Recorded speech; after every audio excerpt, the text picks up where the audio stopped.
Good day, everyone, everywhere, and special greetings to all those seated in heavenly places in Jesus, our Messiah. The name of this broadcast is Cross the Border, and I'm Nicholas, and today is our Prophecy Reality Edition, so if you're hearing my voice live on a Wednesday, come on, join us in the chat room, or just keep listening where you're at. That's totally up to you.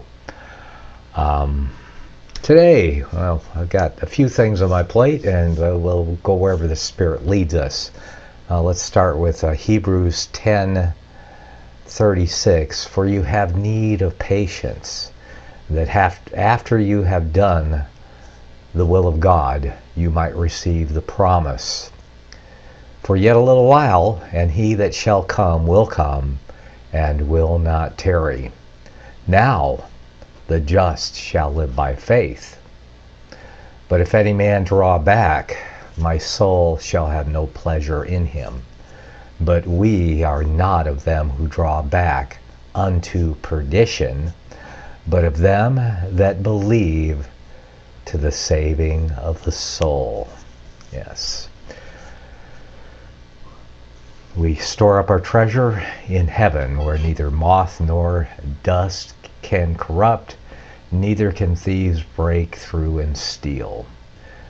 Yet a little while, and the scripture says that our life is but a vapor. It appears for a little while, and then it vanishes away. But now we live by faith, because it says the just shall live by faith, and we are justified by the blood of Christ. We are the just that shall live by faith, knowing that the promises of God are all true, and that we will receive our reward when we go to see him, or when he returns, whichever comes first.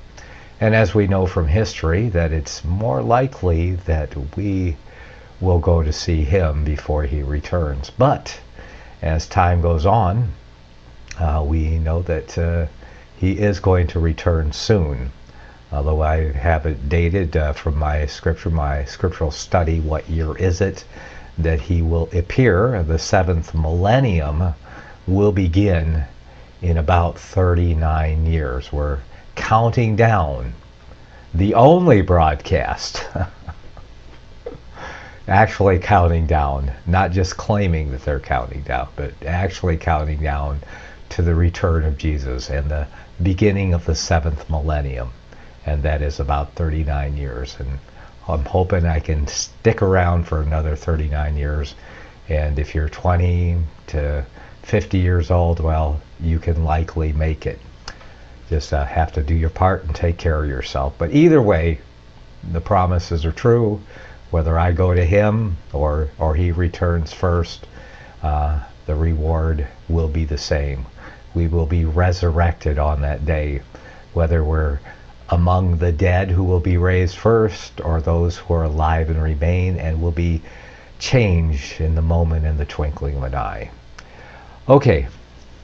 And I was doing this, I was actually searching for this scripture. I used the word perdition to search, and came up with a very interesting search. And I was looking at, because there's a man who is called the son of perdition. Go to 2 Thessalonians chapter 2-3. That's 2 Thessalonians 2-3. Let no man deceive you by any means, for that day shall not come, except there come a falling away first. Well, we've had a falling away for centuries. And that man of sin be revealed, the son of perdition. And the man of sin, of course, is, if you belong to Christ, you are spiritually the man of God. And you're one in a long line of the men of God, or the man of God. But we have here the man of sin. And we know that he has been revealed. Let no man deceive you by any means, for that day shall not come. And of course, this is Paul talking to the Thessalonian church in his letter to Thessalonians. I chuckle because there was a big flap over that in some debate, and someone, or some interview that one of the presidential candidates did, and people got in his case because he said 2 Thessalonians. But anyway, it is 2nd or 2 Thessalonians, whatever you prefer. Uh, the man of sin will be revealed. And of course, like I said, this was Paul, and we're going back 2,000 years ago he wrote this. The man of sin had not been revealed and would not be revealed until that which withholdeth was taken out of the way. And even the early church fathers and expositors before that actually happened intimated that it was the Caesars, rulers of Rome, that were withholding, and once they were taken out of the way. Very interesting book that I'm reviewing, editing, and soon to be published, probably hopefully within a couple months. I'm a very busy person, so I'm trying to do this editing at the same time, but it is the History of Apocalyptic Interpretation by E.B. Elliott, almost 280, 300 pages that he had as an appendage, as a part of the appendix of his volume 4 of the Horae Apocalypticae. So if you got an e-copy of that somewhere, you can go to my website and go to the Bible Studies page, and you'll see links to digital copies of that, and then you have to find in the appendix, but I'm editing it, hoping to publish it. But a very interesting read. I'm getting quite an education into the interpretation, the history of apocalyptic interpretation. And of course that specifically means, when you say apocalyptic, it specifically means interpretation of the book of Revelation. The word apocalypse is the Catholic or interpretation of the Revelation, the name of the book of Revelation. So if you have a Catholic Bible, they'll have Apocalypse instead of Revelation in there. And so it's the historical name for the book anyway. We call it Revelation today. But very interesting, learning a lot about interpretation. It makes me rethink a lot of as I see how people interpreted and how a lot of their interpretation was just off the wall, had no foundation whatsoever. But much of it, had good standing in that it could not be overturned by Scripture, at least. But much of it could be overturned by Scripture, and very interesting read. Anyway, looking at doing this word search study, and the first place the son of perdition appears, of course, is in the gospel, and we have it there in John 17:12. It says, "While I was with them in the world, I kept them in thy name. Those that thou gavest me I have kept." And of course, this is the Messiah praying, and he's praying before he's going to go to the cross. And he says, "None of them is lost, but the son of perdition, that the scripture might be fulfilled." And of course, here Jesus is referring to a false apostle as the son of perdition, and specifically Judah as the son of perdition. And of course, then we fast forward to 2 Thessalonians, where Paul calls the man of sin that is to be revealed, we call him Antichrist, he calls him the son of perdition. So what would the son of perdition, who would be revealed in his time when that which was taken out of the way, his title is also the son of perdition. And going back, we see that the son of perdition at first mention is a false apostle. So, and of course, we have definitely identified who the man of sin is. The man of sin sits in the seat of the papacy at the Vatican. That's right. Whoever sits in that seat is the man of sin in that long line, that succession of men of sin, the man of sin sitting in the seat of the papacy, and also the son of perdition, who, like Judas, was a false apostle, a false Christian, and one of the 12. And perhaps I wish it were so today that only one in every 12 professing Christian was false. It seems to be much larger than that, but I hope I'm wrong. And perhaps I am, because, you know, the Spirit of God through the corrected the prophet when the prophet lamented that there are none in Israel that worship the Lord, that they've all fallen away, but God corrected him and said, I have yet 7,000. And he was looking at the visible church in the nation of Israel and saying, it doesn't look good. But because what is visible is what you mostly see. And that's what I mostly see in the world, is what is visible. But perhaps the true church is not. I could go by myself, my own example, because of my place on the internet and on YouTube, and it seems like I'm very visible, that all of the liars and pretenders out there, and there are plenty of them, and I see what makes them popular. The problem is, I can't do what they're doing. I can't twist the Word of God. I can't exclude certain things to keep myself popular. I can't get on the bandwagon of raising fantasy to the level of truth, as many of them do, to become popular. And they become visible. They are the visible church. And then, of course, you have the whole corporate structure out there that is highly visible, going right up to the man of sin, the son of perdition himself. Okay, that's my opening Bible statement for the day. Let me check the chat room, see what we got going on here. Well, we got WW2 in the chat room. Is that World War II? You got you putting a lot of Geneva Bible, Old English, in the chat room there. Scripture quotes from the Old English. And, even the son of perdition, E-U-E-N, that's how you spelled even 500 years ago, with a U. Interesting, isn't it? And, of course, son is S-O-N-N-E, of perdition. But it basically says the same thing. Okay. Where else are we going today? Well, waiting for things to heat up here with only about 39 years to go. And it doesn't seem like that anything's going to happen on the Temple Mount. I was checking out the Temple Mount news here. And, oh, that's not the right article. Oh, that's not the right article. I got it in a tab here somewhere. Oh, where'd it go?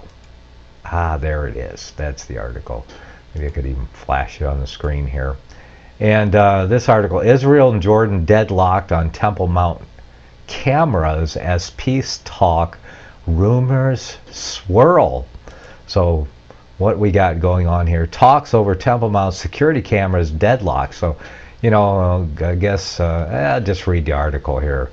The installation of security cameras on the Temple Mount in the Old City of Jerusalem as part of measures agreed on between Israel and Jordan to try and de-escalate tensions over the holy site has still not occurred over 3 months after the agreement was reached.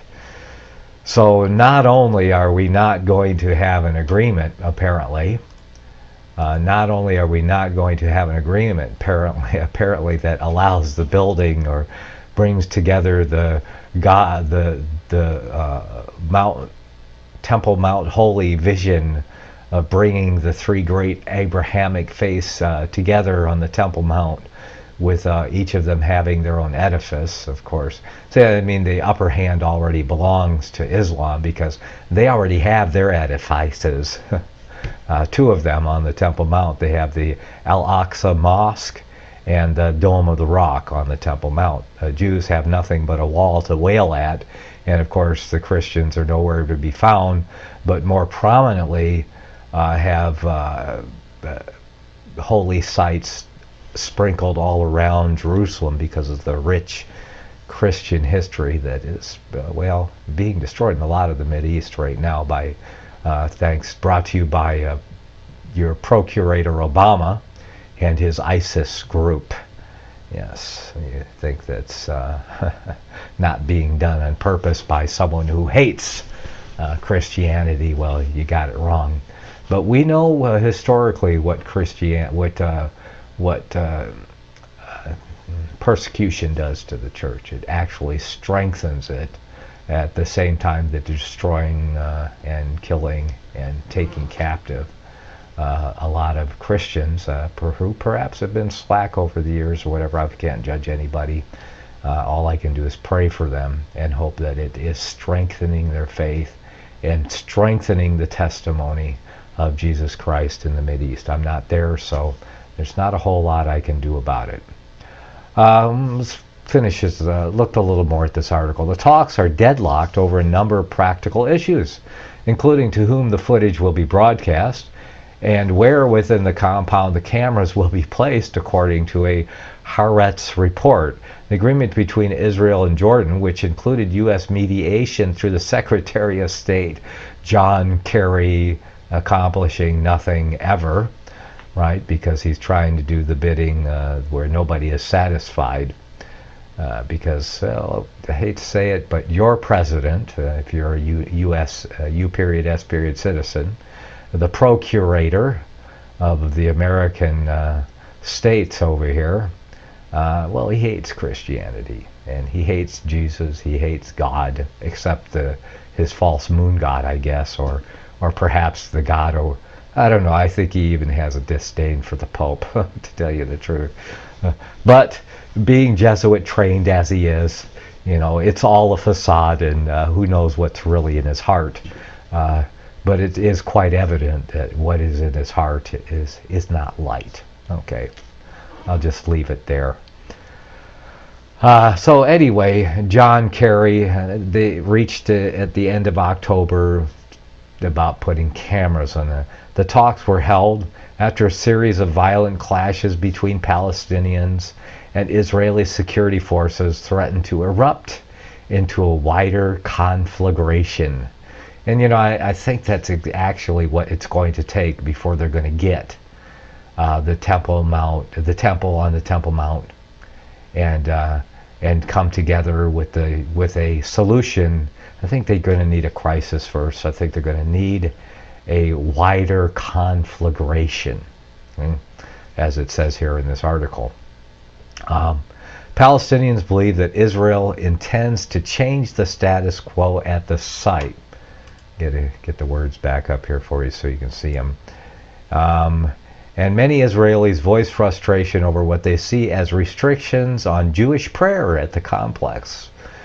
As everyone knows, it's against the law to pray, for Jews to pray on the Temple Mount. I think actually someone was arrested, or there was a big flap over someone singing the Israeli anthem, the national anthem on the Temple Mount. Okay. Many Israelis voiced their frustration over what they see as restrictions on Jewish prayer at the complex. A stall in progress on the installation of the cameras, which were originally intended to be fitted within days of the original agreement, has led to concerns on the part of senior Israeli officials and Western diplomats that violence could flare up at the site once more during the upcoming Jewish holidays. Passover, which will commence at the end of April, is traditionally a time of heightened tensions, and the increased number of Jewish visitors to the Temple Mount could spark clashes. The article continues, and there you have, the Catholic agent, Secretary of State of the United States of America, situated in Washington, D.C., U.S. Secretary of State.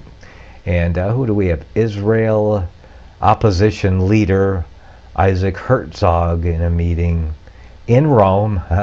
Yeah, where else would the meeting be but in Rome on February 3rd, 2016. So, you know, we can only guess at what is going on behind the scenes at this meeting taking place in Rome. And it's the negotiations over the cameras. All about they're going to give us the camera story, but not what's really going on behind the scenes. Of course, we know where it's going. And we've talked about that. I've wrote about it in my book. They're going to have a play on the Temple Mount.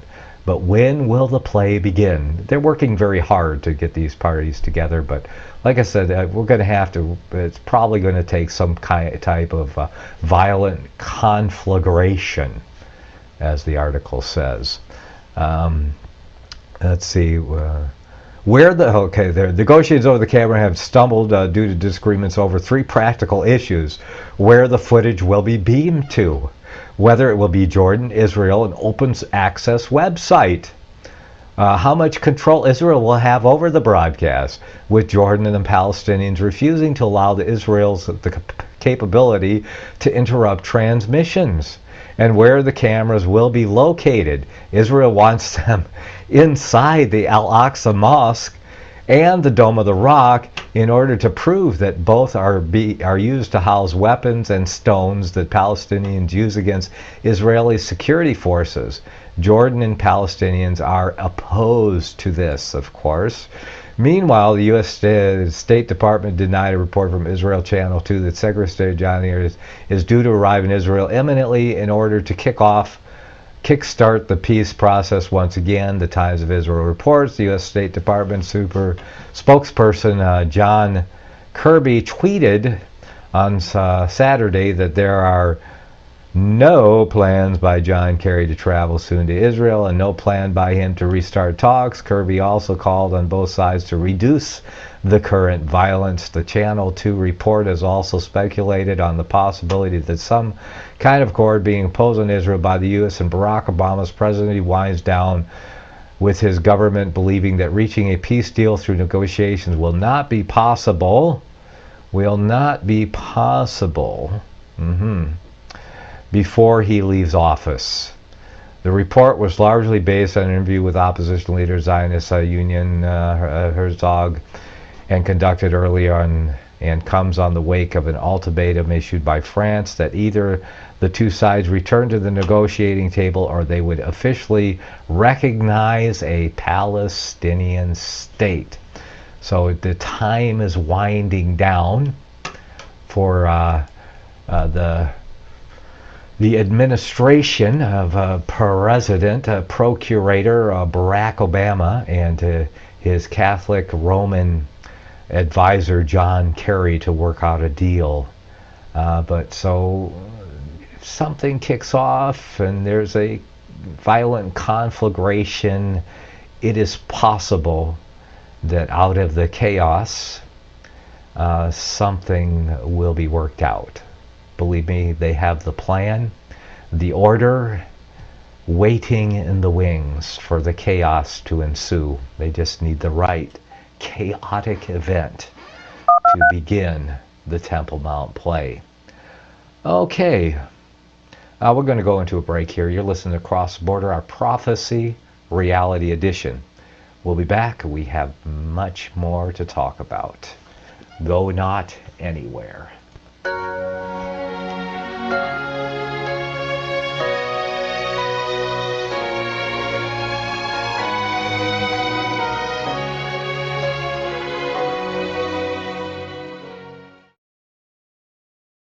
Visit crosstheborder.org, CROSS, crosstheborder.org, to get your print, EPUB, or PDF version of the book, The Rapture Will Be Canceled. That's crosstheborder.org. I know you all want answers, and believe me, so do I, and I'll do my best to get them. Despite Nicolas Cage's promise to do his best to get left behind rapture answers for us, don't hold your breath.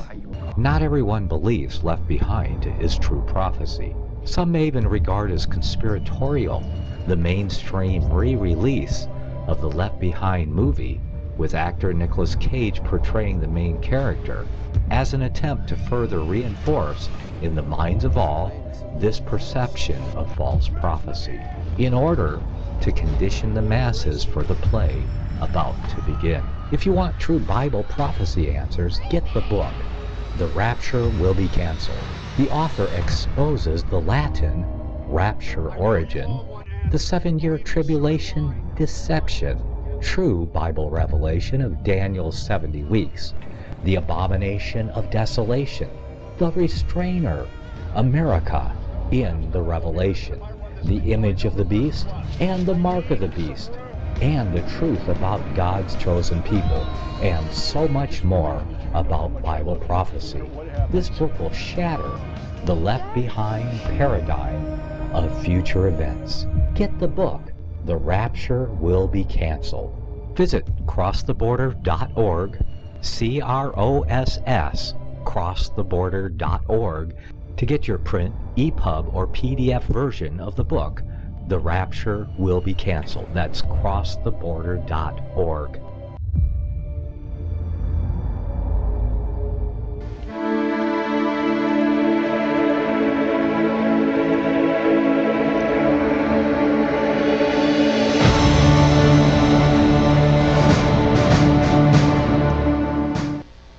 Welcome back.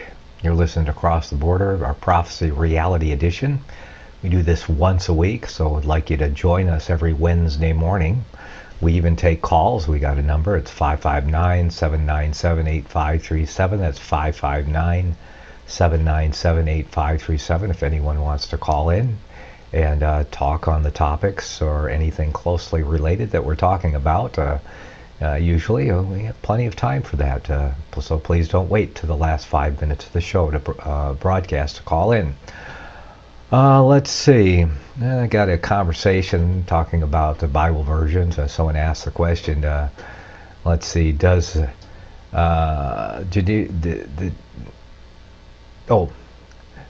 Geneva Bible contain corrections that came out of Sinaiticus and Vaticanus? And that would be no. All of those came within the last 150 years. Okay, the Sinaiticus wasn't unearthed until the mid-19th century or mid to late 19th century. So could not have any of the corrupted texts that came out of the Sinaiticus. And see, the Vaticanus, of course, the Sinaiticus was a Greek, and the Vaticanus is Latin, but a lot of the Sinaiticus, which they claim now to be the oldest intact Greek text, well, a lot of it was missing. So what was missing, they used the Vaticanus Latin to fill in. So you got your corrupted text. And look into Chick Track's YouTube page, and he does quite an extensive thing on the. As a matter of fact, I put a link on that. If you go to our YouTube page, you can click on YouTube button down there in the right-hand corner of our chat page and our home page, and it'll take you to, and you'll find it in the liked videos section where what's his name? Well, maybe I ought to just go over there and look. Yes, I'll take you there. Put it on the screen so you can go there with me. And there we are at the FirstAmendmentRadio.com .net YouTube page, .com.net. And if you scroll down to liked videos, I think it's in here. Oh yeah, here it is right here. Which part of the Sinaiticus? And I think I had it in saved playlist. Oh yeah, to the first one in the saved playlist. Something funny about Sinaiticus. So 12 videos there, and they're all like 15 minutes long. But you'll get yourself a little education into Daniels is the guy's name. Yeah. Anyway, very interesting. Yeah, David Daniels. That's the guy from Chick Tracks. Okay, so yeah, definitely if you want to learn about the Sinaiticus and what he's unearthed, well, there's an education there for you. Let me close that window back up. And so the Sinaiticus, but all of your newer English versions that leave out a lot of stuff because they say it wasn't in the Sinaiticus, but there was some stuff which was evidently missing.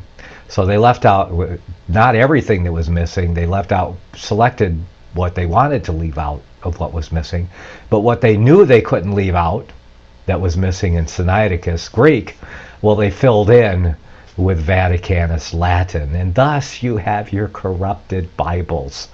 Yeah, what a farce. Anyway, you can check that out for yourself. Okay. Yeah, I'll stick with the English version from the.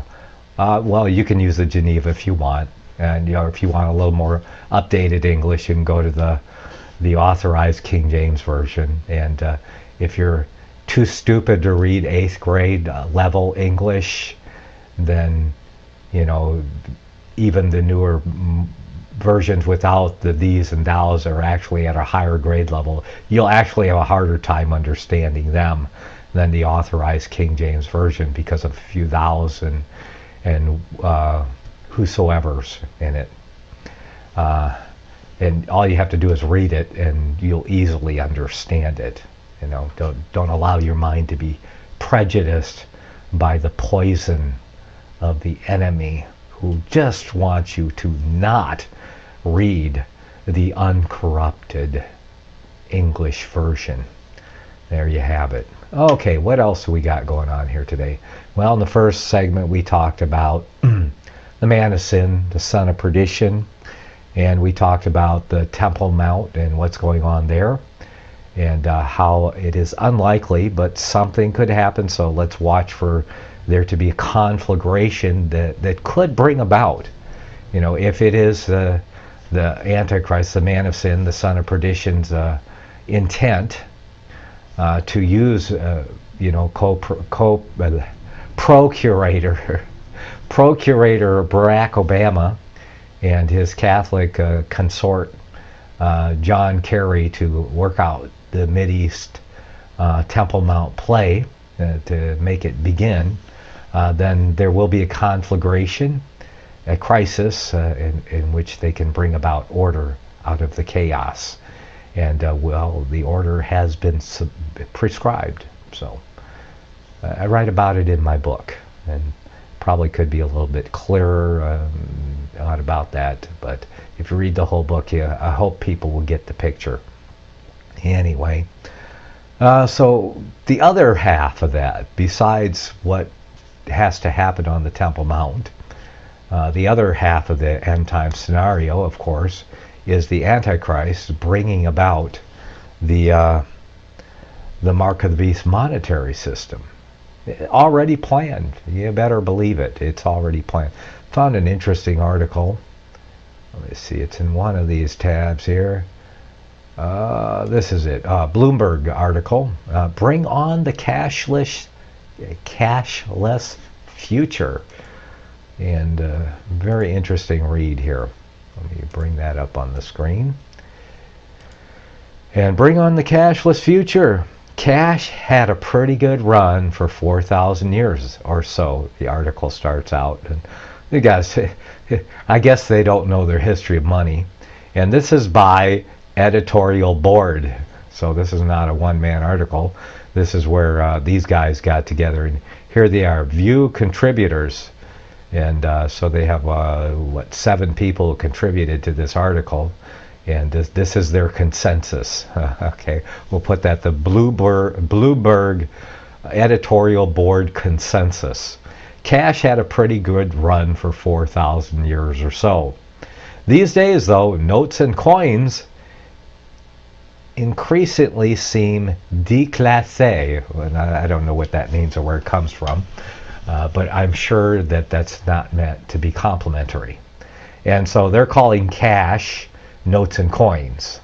They're defining cash in the very sentence as notes and coins. So they're saying notes and coins had a pretty good run for 4,000 years or so. These days, they are increasingly declass, and what they're going to explain what they mean by that now. They're dirty. Dirty. Yeah. And so they have an article for the word dirty there. And if we open that in a new tab, let's see what happens. Dirty money, microbial jungle thrives in your wallet. So they want you to be afraid of the money. And here they got a little guy washing the money, I guess scrubbing the floor or something. And they're going to tell you why you should be afraid of money, because it's dirty and there's a microbial jungle thriving in your wallet. Oh, very good. Okay, and dangerous. Oh my goodness. How can coins, notes and coins be dangerous? Well, let's see what the danger is, because they have an article. connected to that too. So let's check it out here. Whoops. Oh no, got cookies everywhere. Deny. And I think I already have that one open. Oh yes, go where them. Now we find out. Here, they got a paragraph on why money, coins, and notes are dangerous. This article analyzes how street robbers decide on where to attack their victims. Oh, that's how money is dangerous, because there are street robbers out there. You should be afraid not only of the microbial jungle in your wallet, but of street robbers in where? So using data on nearly 13,000 robberies, on the approximately 18,000 offenders, so you had 18,000 offenders committing 13,000 robberies. So there seems to be no career criminals involved here at all, because all of them are doing less than one robbery, according to this article anyway. So be very afraid. Let's see. On the nearly 25,000 census blocks in the city of Chicago, the problem is it that money is dangerous. Living in Chicago, the most gun-controlled city on earth, is dangerous. It has nothing to do with money. So if you have cash in Chicago, there are 13,000 inept robbers out there that are willing to at least have a go at your cash. Okay? So aren't you very afraid of the danger, let's say, of this of money? Oh, where'd the article? There it is. So we took care of dirty. Yeah. Are you really afraid of the microbial jungle in your wallet because of dirty money? And how dangerous it is. You know what's more dangerous than robbers in Chicago and more likely to happen to an American? Is that you're going to be robbed by a highwayman wearing a badge, taking advantage of, what do they call it? What is it? Asset forfeiture. That's it. Asset forfeiture. It's probably more likely that you're going to experience asset forfeiture anywhere in the country, as opposed to running into inept robbers in Chicago because of gun control, right? Because citizens can't defend themselves against robbers with guns. Of course, the robbers have the guns. See, they're lawbreakers already. They don't care if there's a law against having guns in Chicago, because they're criminals. Okay? So anyway, it's a bigger danger from the war on cash. And that's what we're reading about. This article is called, let's put it back on the screen here so you can see what it is called. It is called Bring on the Cashless Future. So they want to scare you first and tell you that it's dirty, dangerous, unwieldy. Unwieldy?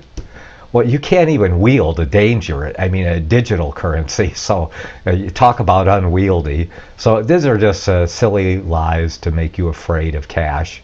And expensive. Yes, it costs money to make money. Antiquated, and so very analog, whatever that means. Okay, so very analog.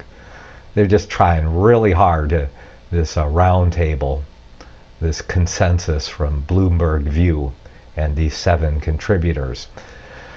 Sensing this, but the article has a lot of points that make you pause. Sensing this dissatisfaction, entrepreneurs have introduced hundreds of digital currencies in the past few years, of which Bitcoin is only the most famous.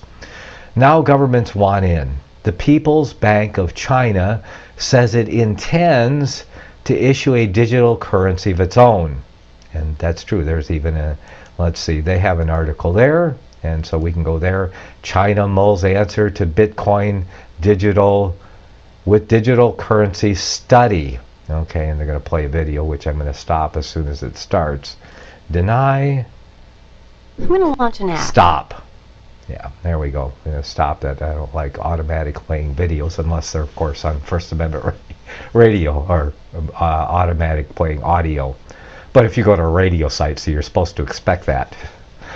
China's central bank said it is studying the prospects of issuing its own digital currency and aiming to roll out a product as soon as possible, contending that alternative payment systems can improve the efficiency of global transactions. The People's Bank of China set up a research team in 2014 to study digital currencies and application scenarios, according to a statement posted on the regulator's website. The People's Bank of China said it has consulted with experts from Citigroup and DESOLATION LLP, though it didn't specify what technology it would be using to issue digital currency or how it would work in relation to the yuan. Digital currencies have gained prominence with the rise of Bitcoin, which is mined with high-powered computers and operates a distributed ledger that contains the payment history of every circulation. China has become one of the biggest markets for Bitcoin and miners, and Chinese regulators have largely taken a hands-off approach with Bitcoin exchanges and businesses. They've recognized the opportunities digital currencies have, said Zenon Capron, managing director of Shanghai-based consulting firm Capronasia.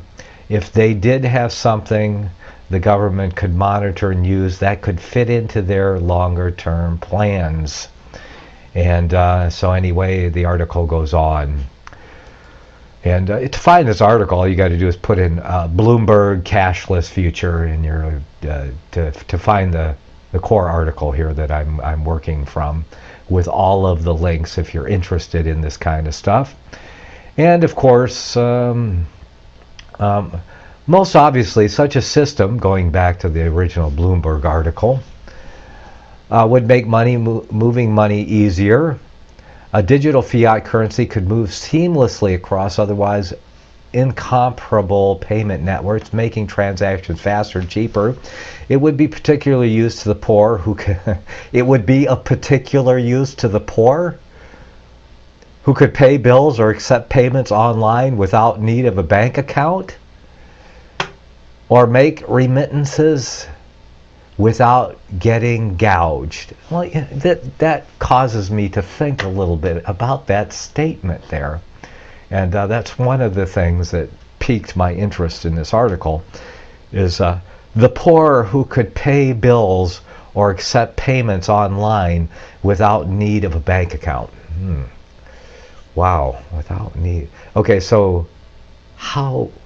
I don't really understand. I've looked into the concept of Bitcoin. I even got a Bitcoin account set up so people could pay us on Bitcoin, but nobody ever did, and I kind of let it fall off, because why should I spend on some time on something that isn't working? But I like the idea of not using a bank account and having, no history. But I cannot see the Antichrist Mark of the Beast system utilizing that. And I think that, like me, most people, I can read about the concept and the blockchain technology and how Bitcoin works, but I really don't understand it. Yeah. And I thought, well, if I start to use it, maybe by use and experience, I'll get to understand it, but that hasn't happened yet. And so it seems kind of impractical that there would be anything besides a minority of people using this digital currency, unless it is government sponsored. And of course, then we're looking at the Mark of the Beast system. And of course, there's going to be some way to track, because the transaction is supposedly kept in this blockchain technology.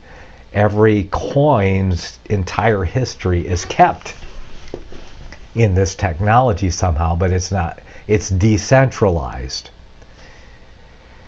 And so nobody really has control of it. But anyway, it is somewhat, confusing to try to, understand what it really means.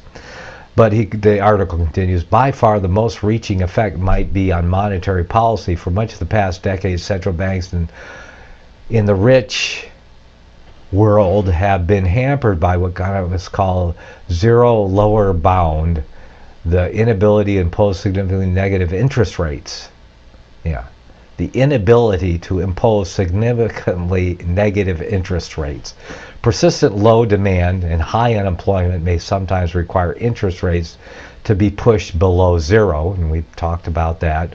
But why keep money in deposit whose value keeps shrinking when you can hold cash instead?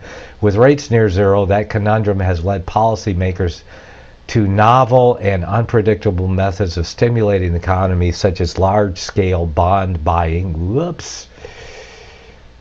Okay, just got my whole thing on here.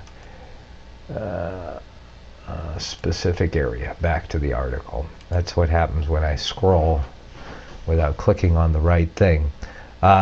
Digital tender could resolve this problem. Suppose the central bank charged the banks to deal with a fee for accepting paper currency. So we're back to the war on cash. And they want to raise the fee that would for dealing in cash. This would eliminate the incentive to hold cash rather than digital money, allowing the central bank to push the interest rates below zero and thereby boost consumption and investment. And that means you're going to spend your money rather than hold it, because if it costs you money to hold it, why not spend it? It all seems ridiculous to me. Toward doing without cash altogether. Digital tender isn't without risk. The policy that drives down the value of paper money would meet political resistance, and to put it mildly, would it require some explaining. It could hold back private innovation in digital currencies. Security will be an abiding concern. Non-cash payments also tend to exacerbate the human propensity to overspend, and you don't have to be paranoid to worry about Big Brother tracking your financial life. So they're going to have a solution for that, I'm guessing. Governments must be alert to these problems, because the key to getting people to adopt such systems is trust. Do you trust the government? A rule that a person's transaction history could be accessed only with a court order, for instance, might alleviate privacy concern. Doesn't that make you feel better that they could only access your transaction history with a court order? Do you? Yeah, the minute they get a court order, yeah, just having you have no privacy. Everything is going to be recorded, and anytime the government wants it, all they have to do is make an accusation, get a court order. Right now, they don't even need a court order, I guess. They can just look at your transaction history. And the IRS can, since they own the history. It's all their bank account through the Federal Reserve, all the same people. Harmonizing international regulations could encourage companies to keep experimenting, and so effective campaign to explain a new tender would be indispensable. If policymakers are wise and attend to all that, they just might convince public of surprising truth about cash. They're better off without it. And there you go. Bloomberg has voted, and they have decided that you are better off without cash. We are all better off without cash. So the war on cash continues. And of course, we know where it's leading. We've talked about it many times. 2018 is the target date, and the war on cash is escalating. You can find articles every day, or at least weekly, about the war on cash. And let's see, there was an article here. If you're more interested in more on the war on cash, you go to FirstAmendmentRadio.com homepage, and we have, let's see, global, where is it?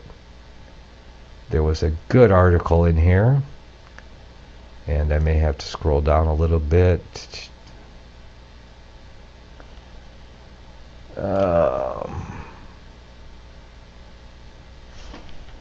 Pentagon's, in case you missed it, the Patriot, I guess, I don't know, maybe that article isn't here anymore. I'm pretty sure I saw an article here on the war on cash. And, gee, it seems to be gone. Okay, well, I guess that article's gone. If I find it, I'll put it back up there, because we're going to go into a break here in a second. You're listening to Cross the Border. This is our Prophecy Reality Edition. So we're going to take a little break here, and I'll be back.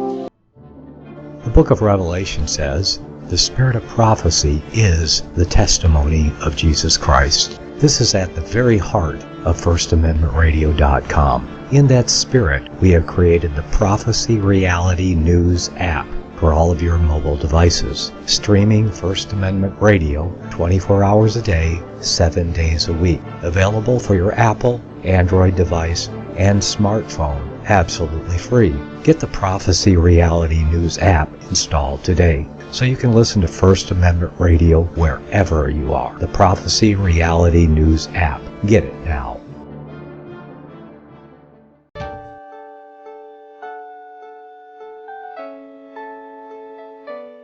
The program you are listening to is 100% sponsored by you, the listener, on this First Amendment Rights Media channel. You will notice that there are few commercials on this radio network. There's a good reason for that.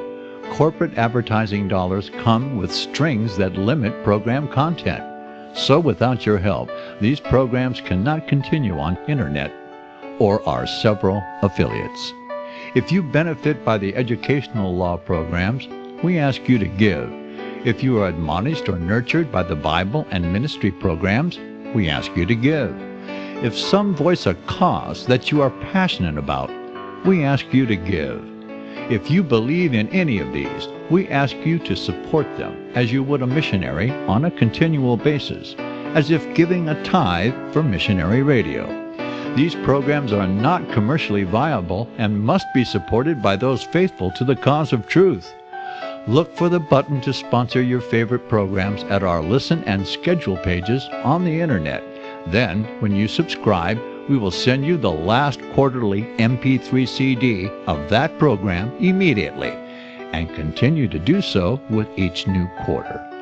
We will also give you unlimited archive access to all of our programs. We're asking you to give much less than a tithe, so that you may also send support directly to a particular program host, cause, and anywhere else the Spirit may lead you. Do all to the glory of our God and Creator, for His holy nation, the only kingdom that will last forever. Thank you for listening.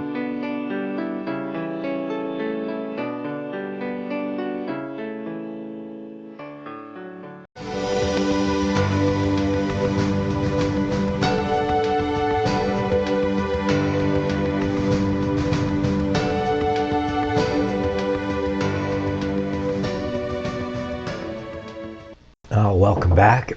You're listening to Across the Border. This is our Prophecy Reality Edition. We have a phone number if you'd like to call in and be part of the conversation. And the number is 559-797-8537. You can find that on the FirstAmendmentRadio.net homepage, or you can find it in the chat room too. The phone number is in either the right or left column at the top. 559-797-8537. Would like to hear from you. We'll take you immediately on the air, and we will screen you live. Yes, indeed. I did find that article. It's the government is weaning us off cash, And it's just, if you scroll down just 2 or 3 lines, there it is. The government is weaning us off of cash. And so check it out. If you press on that, it opens up, of course, into another tab. And there's an interesting video there with James Corbett of the Corbett Report. And of course, you know, I like these guys, and James Corbett is a regular contributor. Every Thursday you can listen to him on Financial Survival. He usually is it's divided up into 3 segments, and he's usually the prominent guest for the last 2 segments. A very good speaker on monetary and economic issues. However, you know, the one thing that they neglect is the one dot they don't connect is how this is all leading to the total digital, talking about the war and cash show, but the mark of the beast currency. Because, well, you know, we read the book, we have our Bible, and we understand that the mark of the beast is a digital thing. It's a financial thing. You're going to need the number or the name of the beast or the number of his name.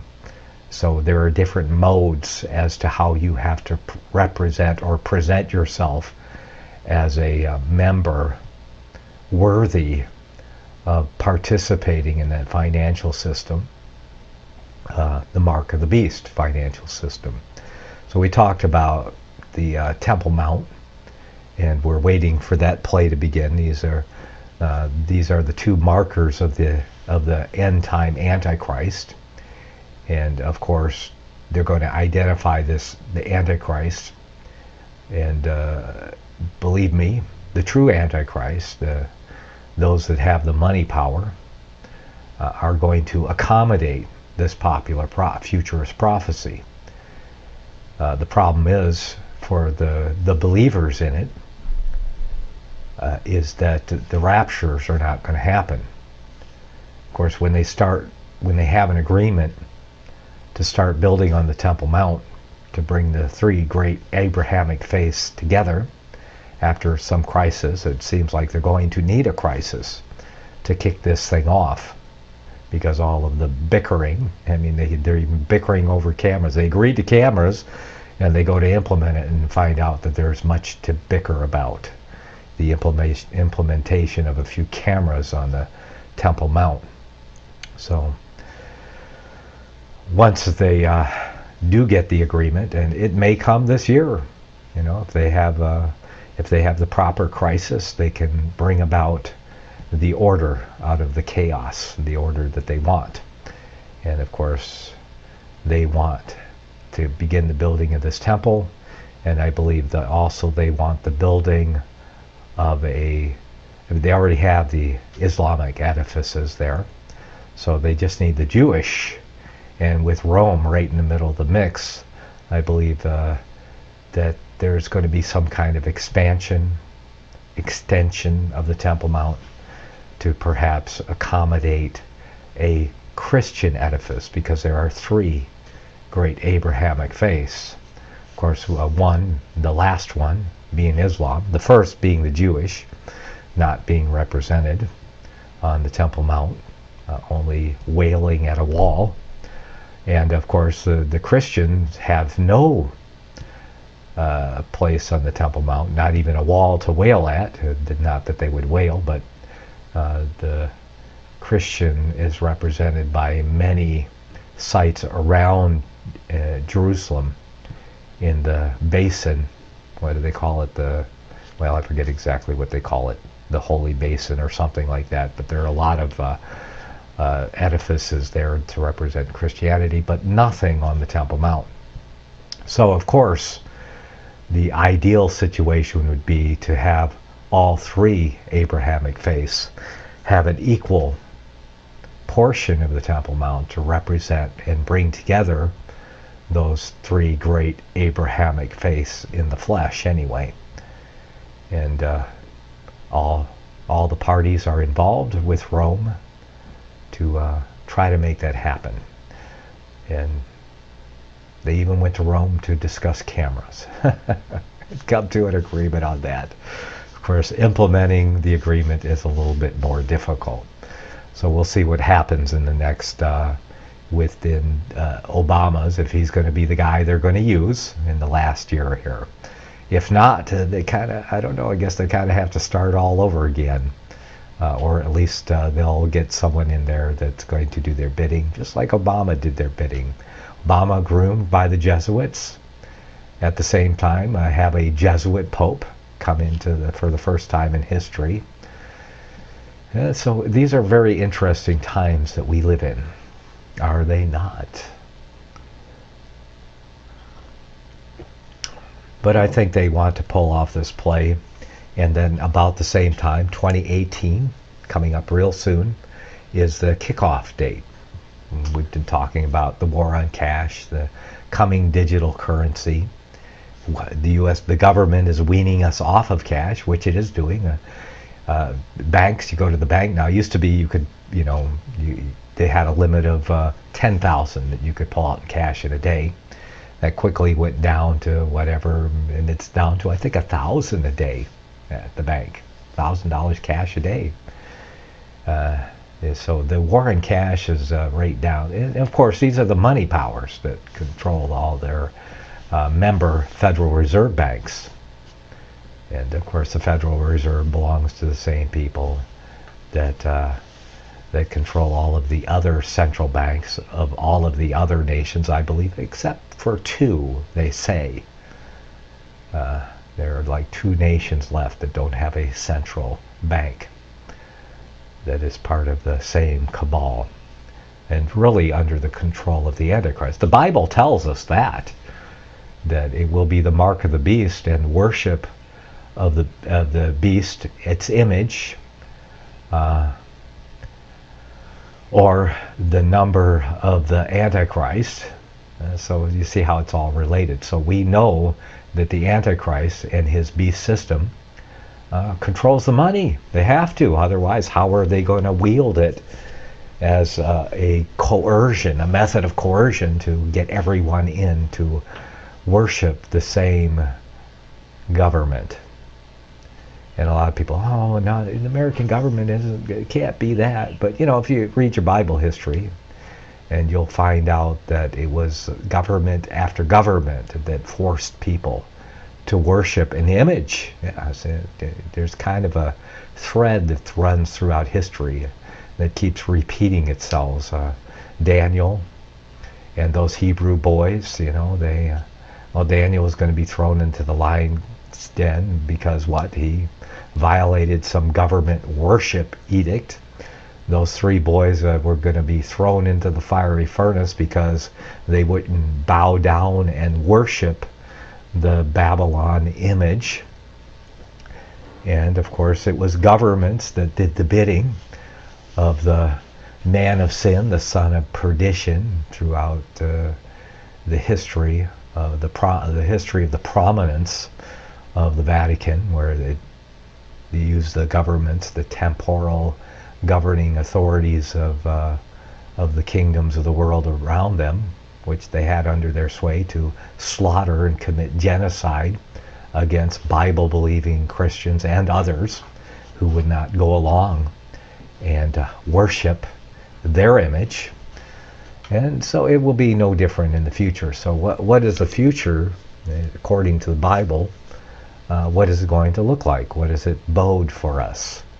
Well, when they get their agreement to build the temple on the Temple Mount, and perhaps a Christian cathedral to represent Christianity, and of course they may improve or whatever the Al-Aqsa Mosque and the Dome of the Rock, which are already prominent on the Temple Mount. When they get this, of course the futurists intend to be raptured away, because about that time the Antichrist is supposed to be revealed, and the introduction of the mark of the beast monetary system should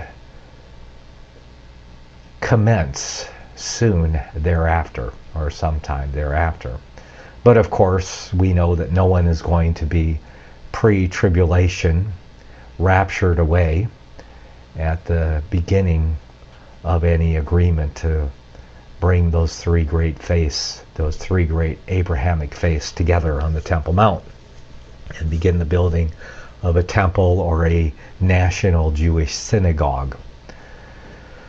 And of course, 3.5 years in, no one, but they will have identified the Antichrist, and that's why I believe that Barack Obama is a perfect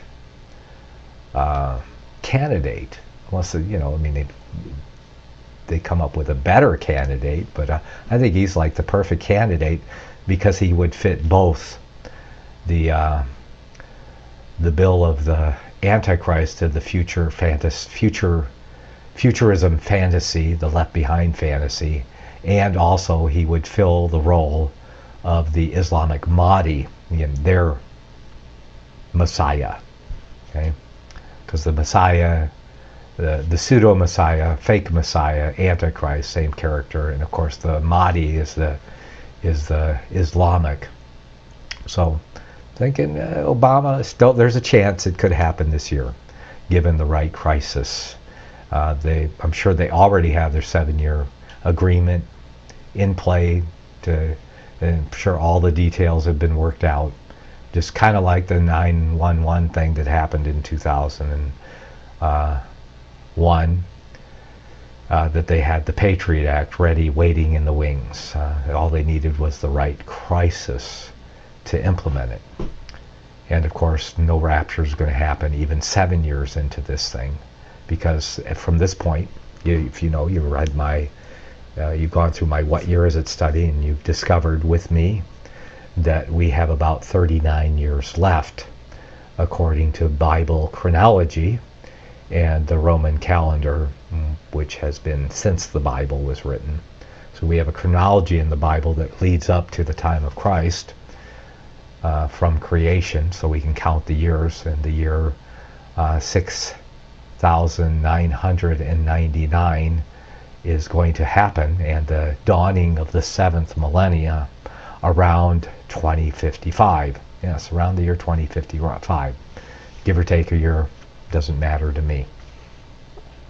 So no raptures. The resurrection isn't going to happen until the 7th millennia begins. The 6th millennium ends. Okay? So there can't be any raptures. So you can rest assured that there will be no raptures until the 7th millennia, when Christ actually returns and the last trump is sounded.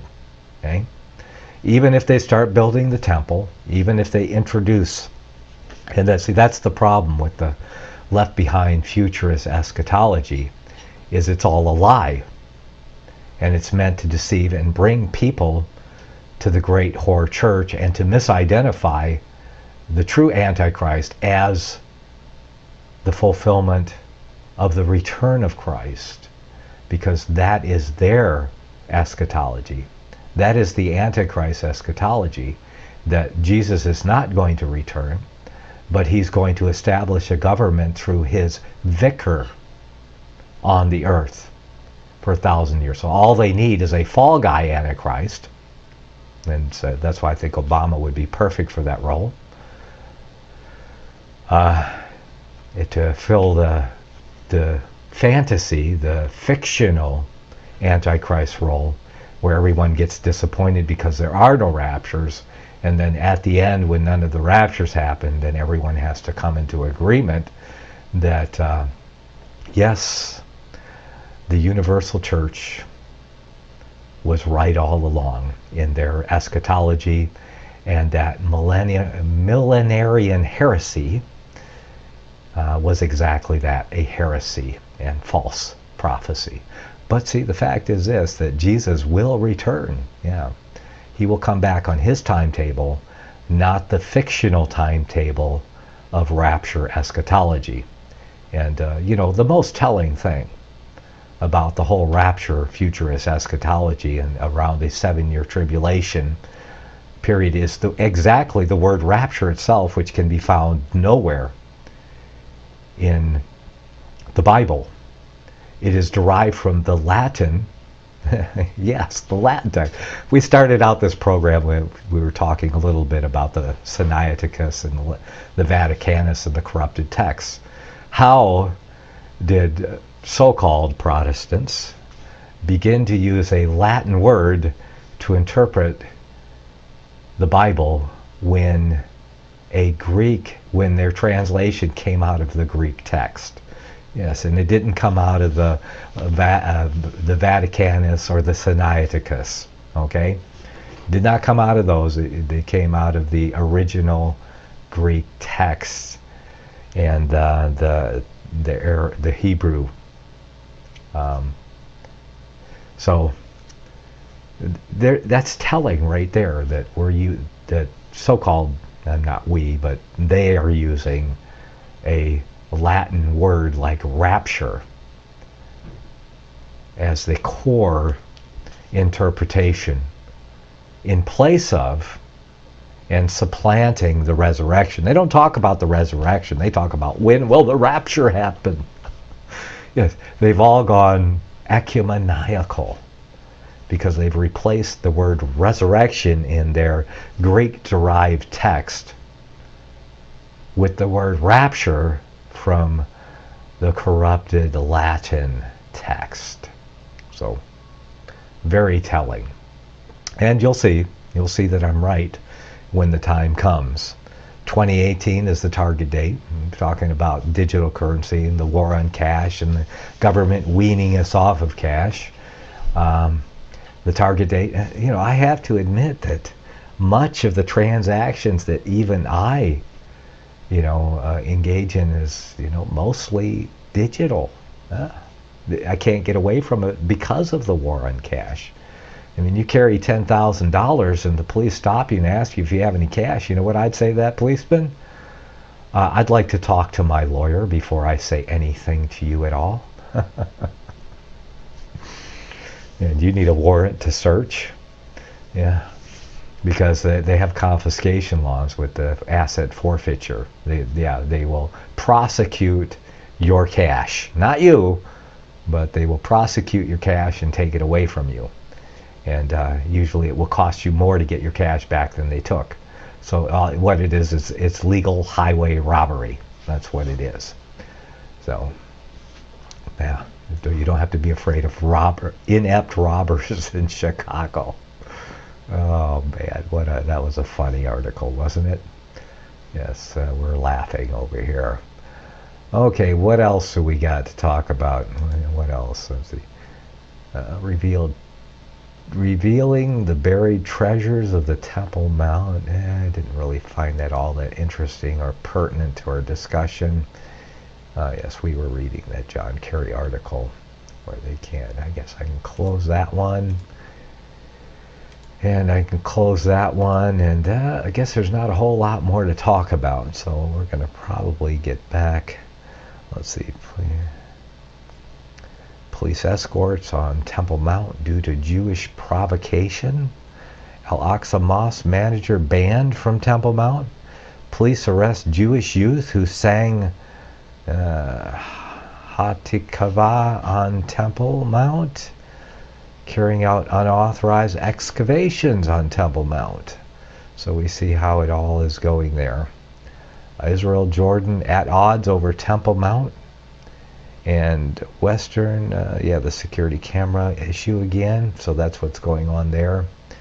And someone singing a song on the Temple Mount. These are the big issues on the Temple Mount today. Sorry to say that it doesn't seem we're getting any closer. Like I said, we'll need some kind of crisis over there, so let's close the Temple Mount thing there. See if we got anything else going on in the chat room. I withdrew 2,000 cash a month ago, says Geocentric. I don't know what the limit is though. Actually it was 2 months ago. Max, you can withdraw without getting reported. I think it's still at 10,000. No, some banks are actually having lower.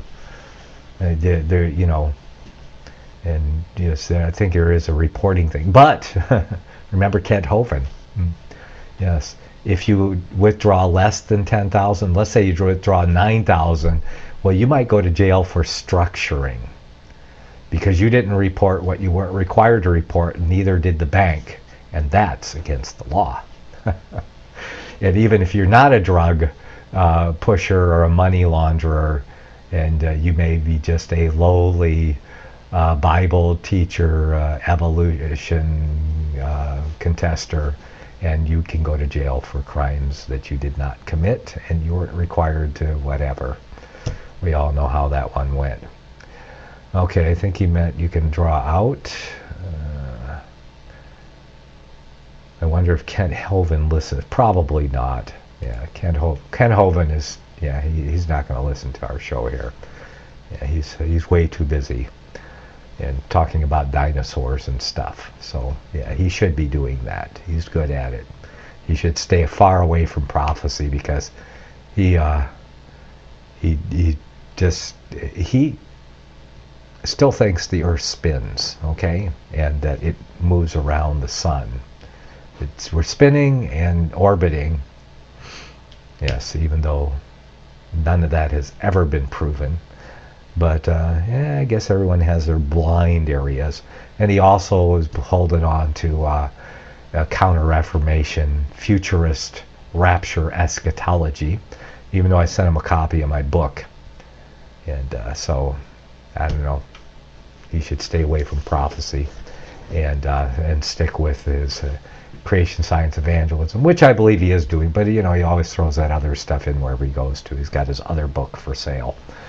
So I'll stay away from the evolution debate anyway. I'll do my job. I'll leave that to the experts. I mean, I can talk about it a little bit because, you know, I know a little bit about it, but most of what I've learned about the evolution whole, you know, creation debate has been from Kent Hovind himself, because I've got his series. But anyway, I'm sure he wouldn't listen to me. He's a bigger fish in this small pond than I am, okay? Yeah, I'm just a little itty-bitty fish in a very small pond that hardly anybody ever goes to, okay?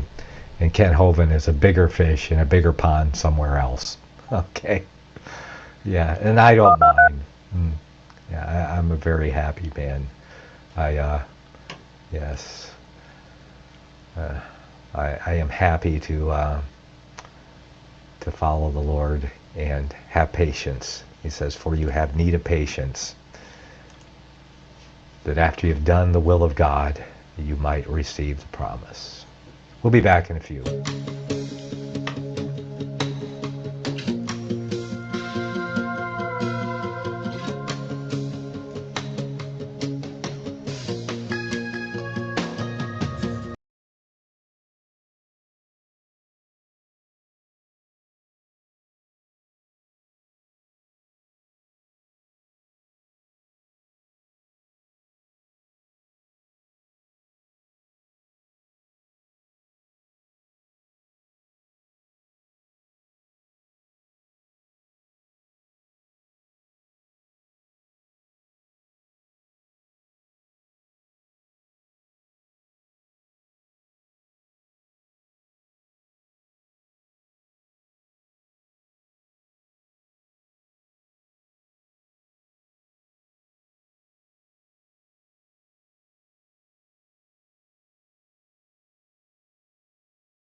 This perception of false prophecy in order to condition the masses for the play about to begin. If you want true Bible prophecy answers, get the book, The Rapture Will Be Canceled. The author exposes the Latin rapture origin, the 7-year tribulation deception, true Bible revelation of Daniel's 70 weeks, the abomination of desolation, the restrainer, America in the Revelation, the image of the beast and the mark of the beast, and the truth about God's chosen people, and so much more about Bible prophecy. This book will shatter the left-behind paradigm of future events. Get the book, The Rapture Will Be Canceled.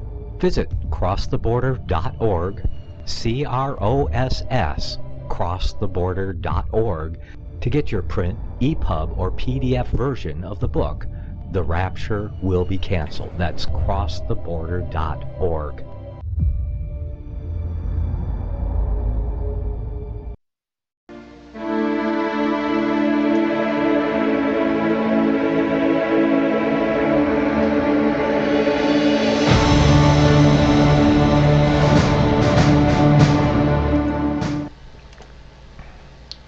Welcome back. You're listening to Cross Border. This is our Prophecy Reality Edition. And we just finished up going through the book of Proverbs yesterday. I don't know where I'm going to go next. But we'll find out where the Spirit leads us. I don't really have a whole lot planned for the next half hour. Maybe we'll just have to look into headlines and see what we can dig out there. Not too many people showing up in the chat room.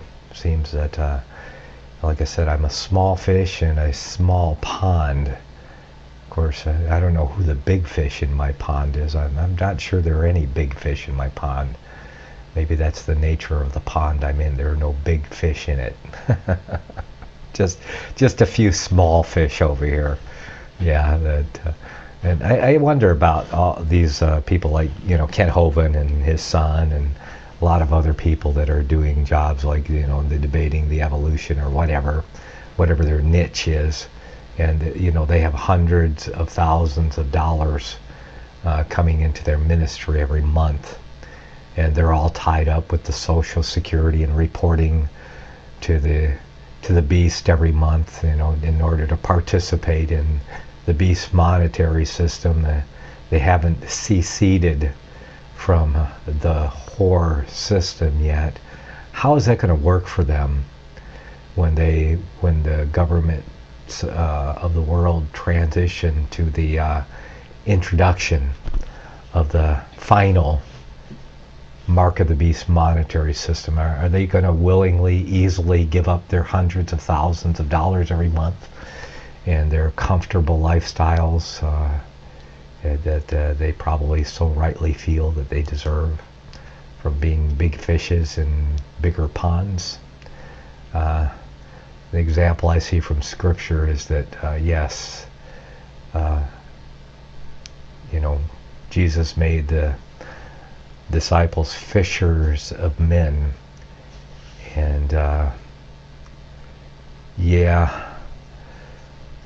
I don't know if there were some fishes were bigger than others. I mean, Paul was appalled when they started arguing over him and Apollos, saying, I'm of Paul or I'm of Apollos.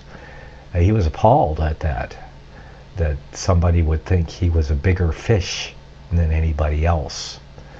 So, and I think that goes to what Jesus said, the King of Kings said in the Revelation when he talked about the doctrine of the Nicolaitans, the doctrine of a government of hierarchy where you have bigger fish ruling over smaller fish, a hierarchical government. And so I think the thing is that we should continue to duplicate. So let there be a lot of little fish. And probably one of the things about being a small fish is that the Almighty, He provides for me and my family. I don't have any excess of anything. I think I could use a little more. I've had more in the past until I got attacked and lost a lot of what I had. But the Heavenly Father is still providing, so He provides every month. So, and if it's His purpose and it suits Him, pleases Him for me to remain a small fish of small means, then that's the way it will be. I'm not going to compromise and start to lie and jump on the bandwagon of what is popular. Like there's a lot of other people that do that. So a lot of people jumping on the flat earth bandwagon, jumping on the Nephilim bandwagon, and jumping on the, you name it. Let's see. WJ says, I thought the Nicolaitans were the ones in this chat room. I guess that's a play on my name, right? Well, I know what my name means, yeah. I want to tell Studio that he may be a small fish in a small pond, but we love him anyway. Well, yeah, and I love all the other small fish in my pond too. Okay, in the pond that I'm in, because it's not really my pond; it's God's pond. So, he's the big fish. Okay. If Jesus ate the big fish, then you got the wrong government. Yeah, there you go. You're in the wrong pond if Jesus isn't the big fish. Oh, hey, I like that. If Jesus isn't the big fish in your pond, then you are in the wrong pond. How about that? Thank you, Tennessee Dave, for that. Yeah. So Jesus is the big fish in my pond. There you go. And all the rest of us, we're just small fish out here. That's right. But anyway, the Nicolaitans. Nico means to rule, and of course that's my name is derived from that, to rule. And the Laitans, to rule over the laity. It's a hierarchical form of government, kind of like you find at the Vatican. There it is. Yeah, with the big Pope Papa being the top. Of course, the Heavenly Father is our big at the top. And Jesus is the King of Kings. He's the big fish. And we are all just little fish that he caught. There you go. And Paul was, like I said, he was appalled that anyone would raise him up as something special. He says, I'm afraid of you. When they started arguing, I'm of Paul, I'm of Apollos. And Paul got across the idea to me that he wasn't better than me. He didn't intimate that he was better than me or anyone else. That in God's pond, we're all the same size fish, okay? And that God can elevate who he wants. He made those 12 apostles. That was his choosing and his doing.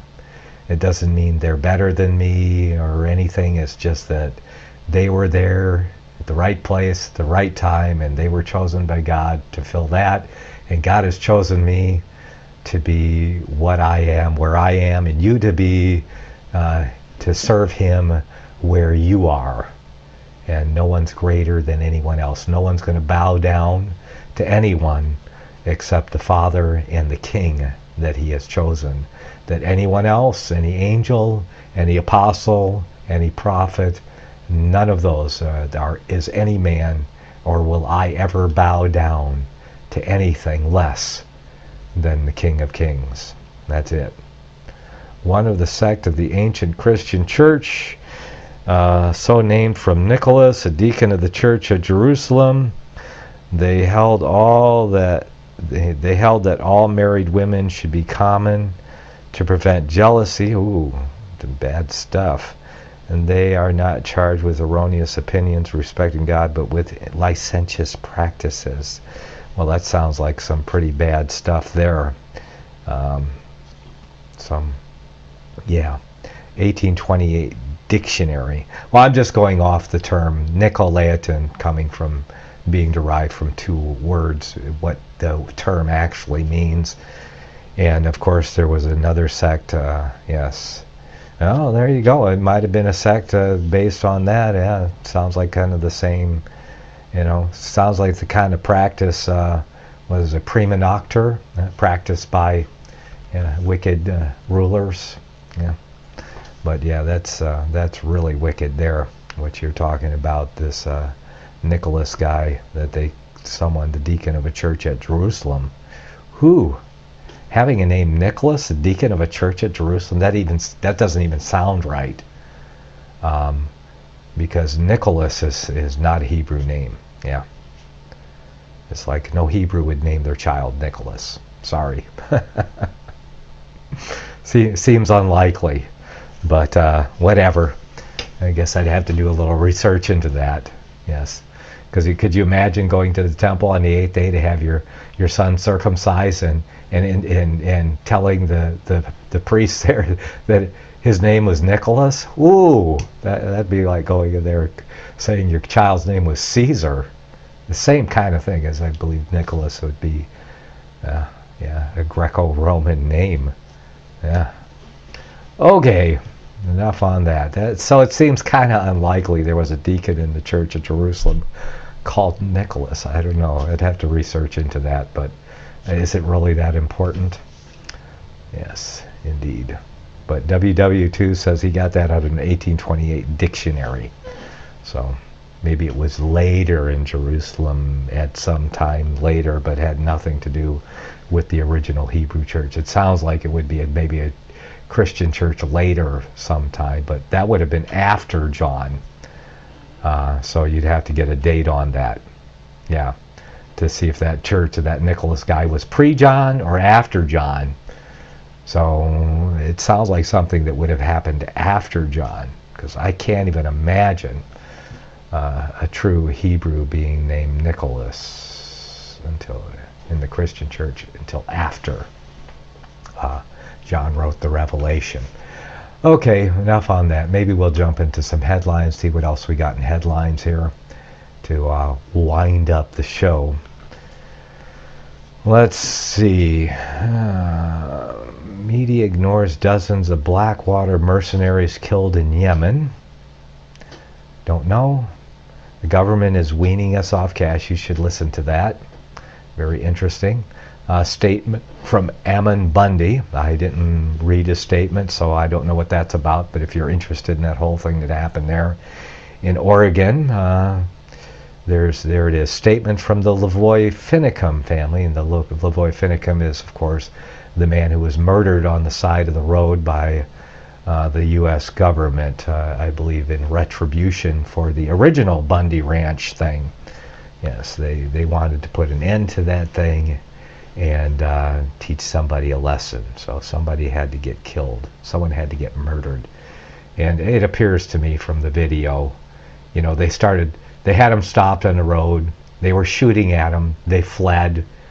And then they had another roadblock, which they tried to run around but got caught in a snowbank, and the guy came out with his hands up.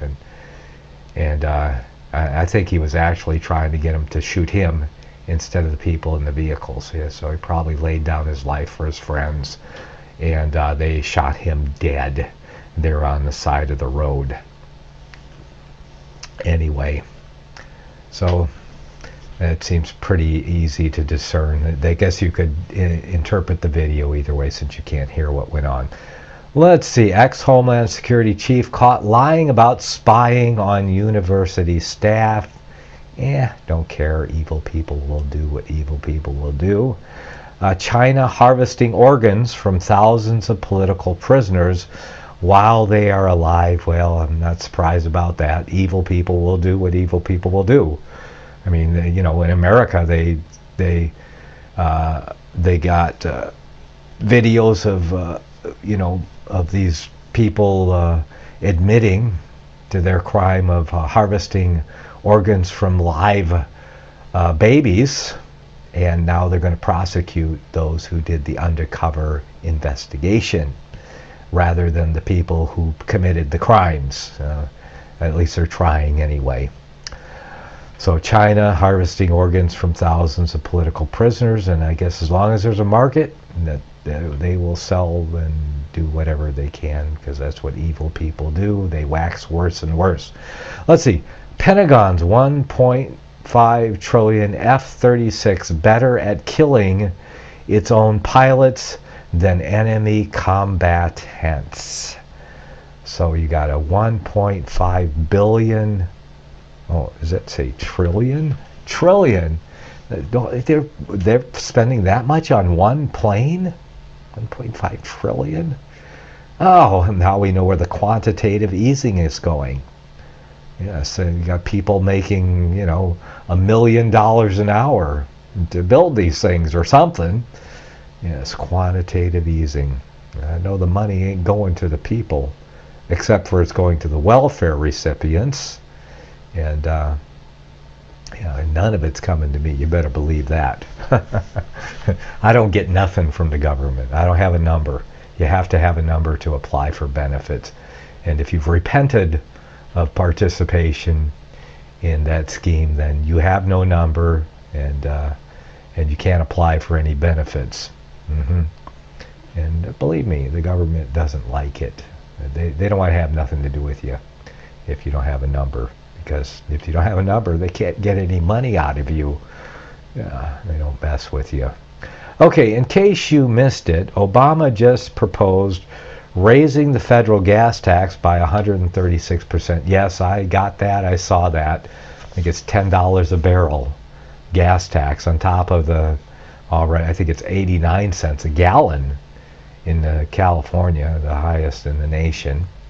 And that's where the gas is. I mean, now we're paying, what, $1.99 for gas, 89 cents. That is tax. That's right. Okay, Global Patriot Act. UK seeks authority to serve warrants in America. Yeah. Interesting. Well, that's where it's going with the global government. Britain at forefront of deadly mercenary trade.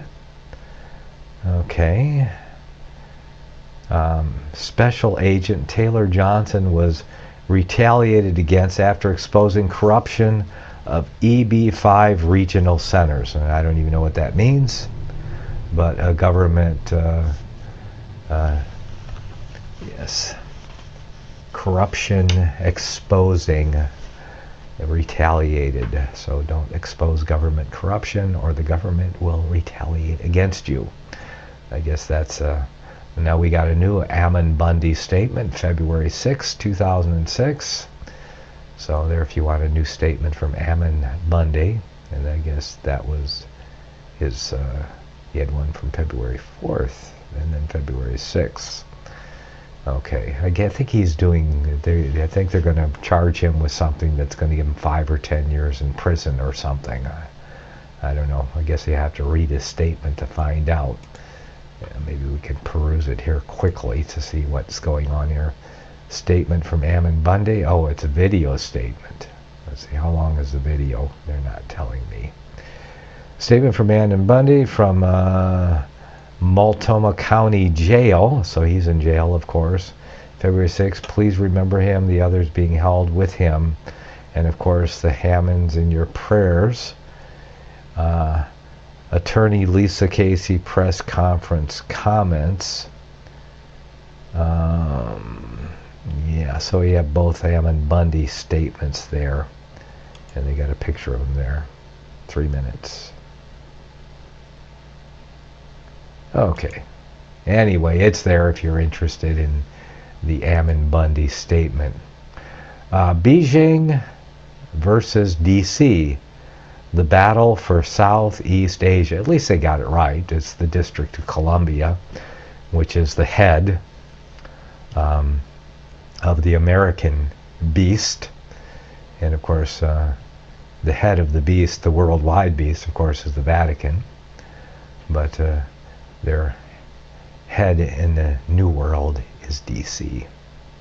Financial head, of course, is the City of London. You can read all about that in an article I wrote on my website called The Unholy Trinity That Rules the World.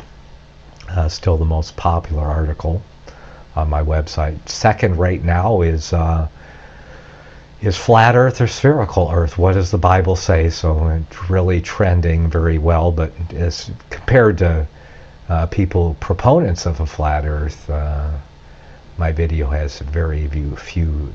My video on YouTube has very few views, and so does my article on the biblical spherical Earth, because the Bible explicitly states that the Earth is a sphere. And I mean, it is explicitly stated that the Earth is circular and deep. And there's only one way to have a 3D circle, because it's what deep means. It has dimension. It has depth. Okay? And a circle, of course, is two-dimensional. You add the word deep to it, and the sphere emerges, because a sphere is a circle from every perspective, and it has depth. The flat Earth does not qualify. As a matter of fact, there is absolutely nothing in the Bible to support a flat Earth. It can only be conjectured by unrelated scriptures. That means scriptures that are talking about different topics that have nothing to do with the shape of the earth. Okay? So you can conjecture a flat earth out of the Bible, but if you want an explicit description of the earth, you're only going to have circular and deep. And the only thing, like I said, the only way you can have a deep circle is a sphere. Because it can only have a circle, a perfect sphere, which I believe the earth was when God created it. It was a perfect sphere. It had only one form and no other form. So it was without form. Okay? Because it's already described as existing, but without form. So it had to have its own form, but no other form. And that's explicit also in the text. But most people, people who don't believe the truth, who believe the lie and call themselves Christians, they're out there in the outer court. They're part of the visible church. They're the big fish in little ponds. Yes. And they're even the biggest fish in the little pond. And they know it. And there's a lot of money doing that. And and a lot of popularity in it. But there's not a lot of popularity in speaking an unpopular truth. Because even the world doesn't want to hear what I have to say about the Bible explicitly stating that the earth is a sphere in the very beginning of the book and throughout the book. They don't want to hear that because they want to believe that the Bible, that's one reason why I believe, because of the evidence for the earth being fixed in the center of the universe. Seems to be a lot of evidence for that today. And I believe that's another reason why the Jesuits have raised up the flat earth issue again as counterintelligence to vanquish any thought of geocentrism and the earth being the center of the universe, and the Bible supporting that, because they can discount the Bible. First of all, if they can get you to believe that the Bible supports a flat earth, then you can just throw out the whole Bible. Geocentrism, the earth being the center of the universe. And I wonder what Kent Hovind thinks. Does he believe that the earth is the center of the universe? I mean, we'll at least make that step. I'm sure he doesn't believe in geocentrism. He doesn't believe the earth is fixed, but does he believe that the earth is the center of the universe? Will he go that far, at least? That's a question someone needs to put to Kent Hovind. Aside from the geocentric, the physical cosmology issue, is the earth the center of the universe, according to the Bible? And it absolutely is, And I also figured out what the foundation of the earth is. That's in the Bible too. In the beginning, God created the heaven, and that is and the earth. So what was before the earth? The heaven. So therefore, the heaven that God created in the beginning is actually the foundation of the earth. How could it be anything else? It's the only thing that God created in this physical universe was heaven, the universe itself, an empty space, time continuum, and then he created the earth in the middle of it as the central focus of it. And then he created the stars and the sun and the moon and the planets and the galaxies and all of that stuff that's out there in the heaven. And it is an infinite heaven because there are no defined boundaries. Okay, but anyway, interesting question if someone could put it. Is the earth the center of God's created universe? Yes, the answer has to be yes. The manic drive to return land to nature while destroying agriculture. So yes, you have the evil people out there with their manic drives. And we're out of time. You've been listening to Cross the Border, our Prophecy Reality Edition. And I can only ask you to cross the border into the kingdom of God. Obtain eternal life. Yes, live forever. And walk in his kingdom. Endure to the end. And you will be saved.